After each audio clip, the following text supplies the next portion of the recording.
Terima kasih Anda masih bersama kami dalam Sapa Indonesia Pagi. Saudara, tersangka pembunuh gadis penjual gorengan akhirnya mengakui telah memperkosa dan membunuh korban NKS. Tersangka Indra Septiarman ditangkap pada Kamis sore dan langsung diperiksa di Polres Padang Pariaman. Sempat memberi keterangan berbelit-belit, tersangka akhirnya mengakui aksi kejinya terhadap gadis penjual gorengan. Selain motif, polisi juga kini tengah mendalami adanya kemungkinan tersangka lain yang berperan membantu IS saat buron. Pengakuan sementara benar, ya tersangka melakukan pembunuhan dan pemerkosaan. Itu satu orang atau ada temannya kemudian? Sementara satu orang. Pengakuan dari pengakuannya berpindah-pindah.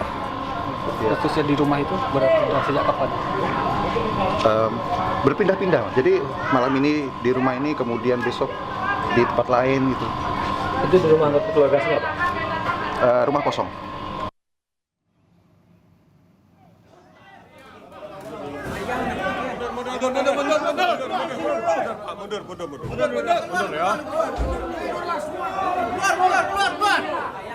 Sebelumnya, saudara, pada Kamis sore tersangka pembunuhan gadis penjual gorengan di Kabupaten Padang Pariaman berhasil ditangkap polisi.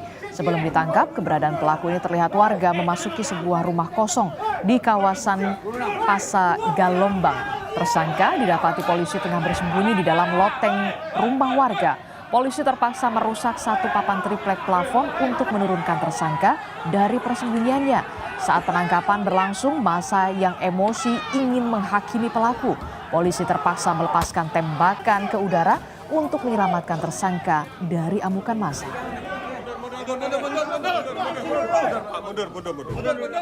Tepat tadi jam 3 sore, kami berhasil mengamankan dan menangkap tersangka yang sampai saat ini dicari, dan benar sesuai dengan pelaku, sesuai dengan identitas dan gambar yang kami miliki dengan saksi-saksi yang ada. Untuk selanjutnya kami lakukan penyidikan. Sebelum akhirnya diringkus, penangkapan tersangka berawal dari kecurigaan warga akan pergerakan di dalam sebuah rumah kosong di kawasan Jorong Pasa Galombang. Informasi keberadaan tersangka ini dengan cepat menyebar hingga memancing ratusan warga untuk datang dan mengepung lokasi persembunyian pelaku. Tersangka ditangkap bersembunyi di loteng rumah.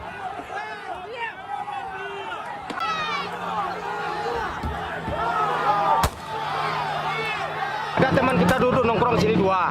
Coba minta kunci rumah ini, kita geledah rumah ini. Tahun kita buka kunci rumah ini terkunci dalam. Sudah terkunci dalam, kita buka. Ada kelihatan jejak kaki lari.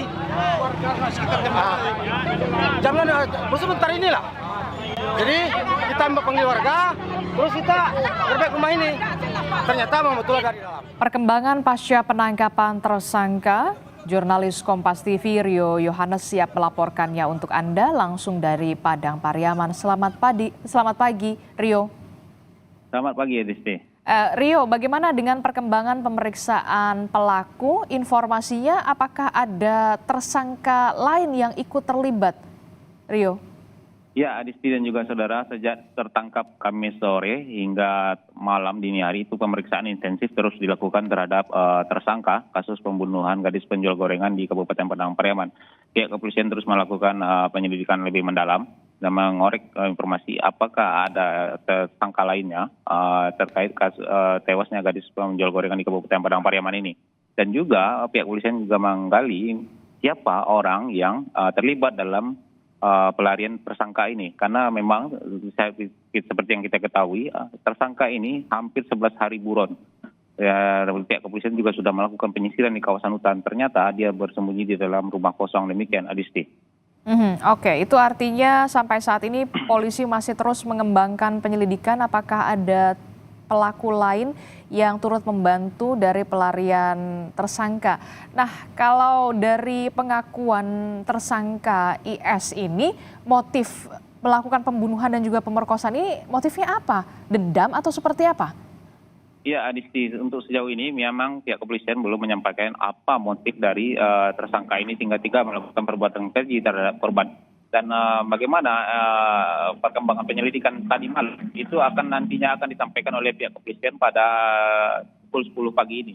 Dan hanya pihak kepolisian dari Polres Padang Pariaman bersama Polda Sumbar itu akan menggelar konferensi pers pada pukul 10 pagi ini terkait perkembangan penyelidikan terhadap tersangka ini. Demikian, Adisti. Oke, kalau kita tarik ke belakang, tersangka IS ini merupakan residivis kasus narkoba dan juga pencabulan. Pada saat tersangka ini melakukan aksi kejinya terhadap korban, apakah juga ada pemeriksaan terkait dengan keterlibatan narkoba, memakai narkoba juga? Ya, Adisti, untuk sedikit gambaran tentang profil tersangka ini, memang diketahui pada saat malam sebelum kejadian, sebelum korban melakukan aksi kejinya, itu memang diketahui bahwasanya tersangka ini berulang tahun dan melakukan pesta ulang tahun. Nah, pada sorenya, itulah dia melakukan tindakan kejahatan terhadap korban ini. Dan dari penelusuran yang sudah dilakukan oleh pihak kepolisian, juga ditemukan barang bukti berupa tas yang di dalamnya terdapat barang-barang milik tersangka ketika pelarian dan juga barang milik korban seperti celana dan juga baju korban. Dan di sana juga ditemukan beberapa perlengkapan untuk mengkonsumsi narkoba jenis sabu. Demikian, Adisti. Oke, itu artinya akan ada jeratan pasal berlapis untuk tersangka. Ya, untuk pasal memang kemarin malam itu ketika saya konfirmasi dengan Kapolres, itu memang Kapolres belum menyebutkan detailnya. Yang namun sudah dipastikan oleh Kapolres, tersangka ini akan dijerat dengan pasal berlapis terkait tindakannya yang sudah dilakukan terhadap korban. Karena di dalam hal ini tersangka sudah mengakui bahwasanya dia melakukan tindakan pemerkosaan dan juga pembunuhan. Demikian, Adisti. Baik, terima kasih informasinya jurnalis Kompas TV Rio Yohanes melaporkan langsung dari Padang Pariaman.